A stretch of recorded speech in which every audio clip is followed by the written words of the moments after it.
Today we're going to talk about focusing and tracking on a Canon 250D. So how do you focus? So what you need to do is you need to click on your Q button, or shall I say, go to this menu, click on this one here. So then go to select, click on that one, and then you can focus on certain points within your frame. So someone's on the left, someone's on the right.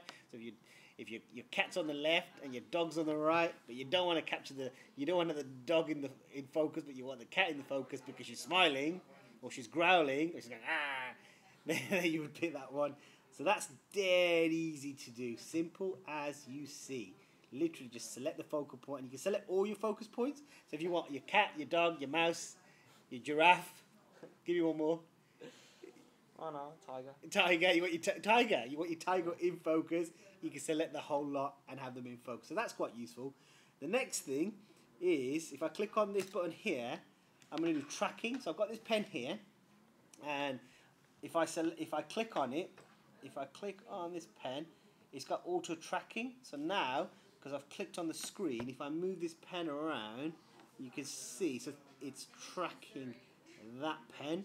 So if you think about this, if it was a snail or a slug that you're capturing, maybe you like doing really slow-mo video and you got like a slug that you're capturing, it can track the subject. So again, all you do is you click on your screen and then it will track whatever subject you're doing. So you can bring it forward and it goes out of focus, bring it out, takes it out of focus. But what it does, it tracks the subject, which is quite useful.